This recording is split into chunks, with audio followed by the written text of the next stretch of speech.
we have a special message from Mr. Hiroki Totoki, a new era of Sony interactive entertainment. So what is happening here? We're having the big shuffle. So we have Mr. Hiroki Totoki stepping back, quote unquote, as chairman of the board. So he will be sort of directing the board of directors in terms of what they talk about and what is the issues on the table. And then it is being split into two CEOs, one of which is coming from Gorilla in-house studio, right? That's where they found their origins. And then they moved on to manage a lot of the PS storefront. Am I right? And now they're bringing on to manage all the in-house studios. And that's going to be his managing duties as CEO. And then they've split that into a character which I will butcher his name, unfortunately, Nishino-san. And his role will be leading the platform experience. So technology, products, and services. So I think it's really cool that they're hyper specialized people taking on different aspects, and therefore it's not just one person taking the blame being a figurehead. These are two guys going out, getting their hands dirty, doing what they do best. What do you think about this strategy? Do you think they should have gone to one CEO, jack of all trades, or do you agree with Sony's moves? I think this is some clever renaming of job roles. The CEO is still Hiroki Totoki. They have just now given him a slightly different job title so that he overlooks what was the head of platform and the head of studios. Those were the titles that Nishino-san and Herman Holst had prior to this shuffle.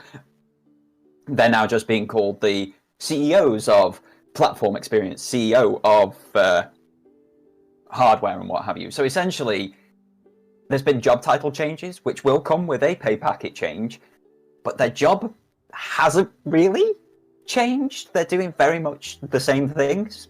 Bear with. Exactly, it's the same job titles. Yeah, so they're doing the same thing. So Herman Holst has been overlooking PlayStation Studios for about 7 years now. Just after the launch of Horizon Zero Dawn, he moved up out of the head of Guerrilla Games into the head of PlayStation Studios. And he's been overlooking that for about 7 years. And generally, he's done a bang-up job. He's done a grand job of looking after the software side of things. We've had banger after banger under his tenure. Yes, things have dried up a little bit now, but if rumours are to be believed, it's about to go a little bit insane with the new big event that we're meant to be getting this week or next week. So we'll see what comes of that one. And Nishino-san gave us the PlayStation 5, which came with the amazing DualSense controller. He gave us the PlayStation VR 2, which is one of my favourite VR headsets on the planet. If only they could find a way to make it wireless, that would be even better. He also gave us the PlayStation Portal, which a lot of people love. I think it's god-awful, but that's my own personal experience, and such is the way of things based around internet connectivity and technology. I want one.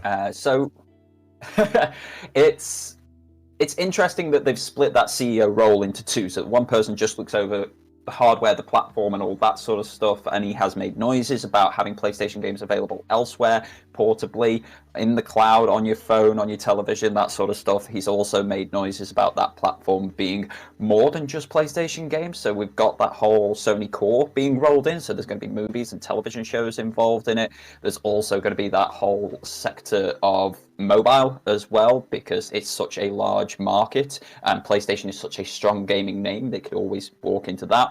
And then you've got the software side of things, which is what actually sells all that hardware side of things, but needs to be its own high quality, highly sought after sector. And that's what Herman Holst is looking over, whilst Hiroki Totoki basically looks over the whole of everything and just signs checks when required to say, yes, you can have this much money to make X, Y, Z. So nothing's changed in terms of who's in place, in terms of what they're doing. They've just got official job roles and pay packets for it now.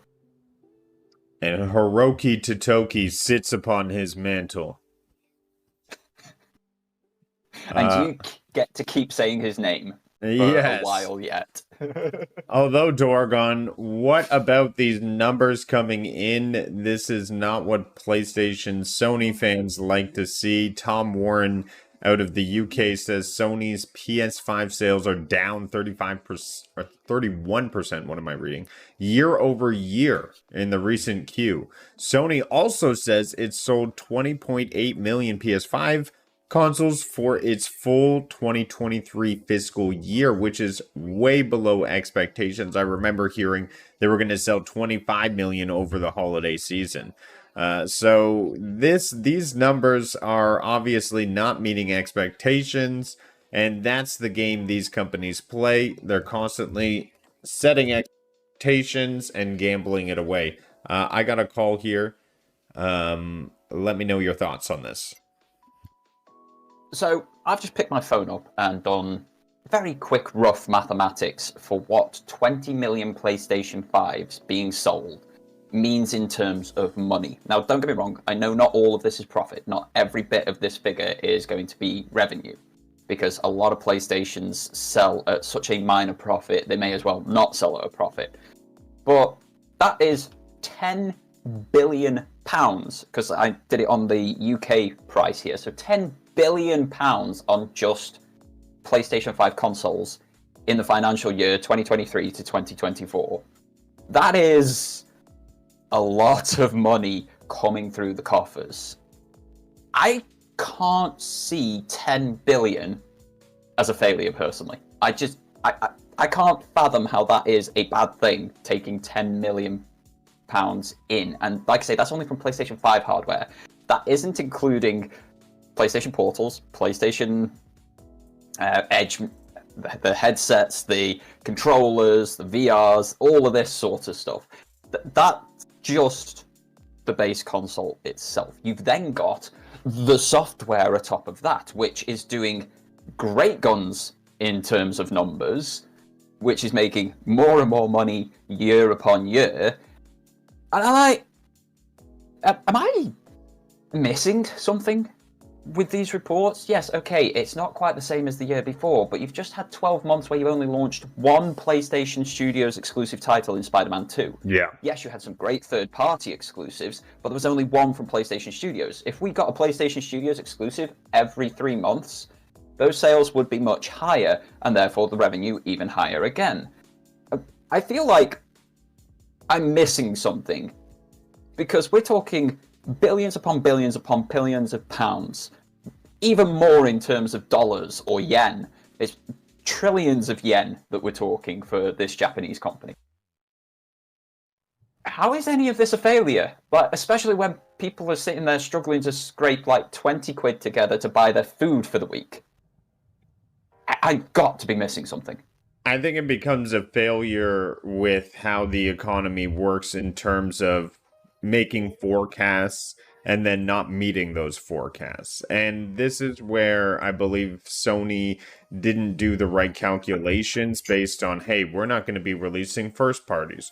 Hey, a lot of people have a PS5 right now. How many new adapters are we going to get? Knowing that 60 to 80% of gamers are playing games that are 10 years old anyways. They can play Fortnite, Minecraft, Roblox on a PS4. Like, they don't need PS5 right now if that's all they're going to be playing for the next couple of years. So I feel as if these calculations were not taken into place when they were forecasting. And even though selling 20 million is an amazing milestone, they call it a failure because they just didn't guess right. So they just need better guessers, in my opinion. Let me guess what's going to happen over the next year. And if you, the hard workers, the people who have to put the work in, the people who get paid tuppence compared to me, Mr. Guesser, don't make my guess happen, you're a failure, you're getting fired, and we will have to lose stock. It makes no sense, man. Like, the world is messed up if that is how things are actually... I know that is how things are actually working, so the world is messed up, and get rid of these idiotic guessers. They haven't got a clue about the real world. Yeah, I 100% agree. They really need to focus in and make more educated guess based on society today and what's happening in the homes of these gamers. So let's get better identification. Get that AI working. Come on, we know you're spying on all of us. Do better spying. You say that. I think Sony are one of the only companies not doing AI. They just announced and have got up for pre-order their brand new flagship mobile phone. There isn't a single bit of AI anywhere in it that hasn't been in phones for like the past 10 years. The only thing you've got that's artificially intelligent is battery care and computational photography. All of this other stuff that everybody else is doing, they're like, nope, we don't want any of that anywhere in our devices. So Sony might not have that AI working on it. They might actually have people trying to crunch numbers on old graph paper to try and figure it all out. Well, maybe that's why they're not making the right guesses, but only time will tell. Maybe it'll be the right move later on when AI has its uprising.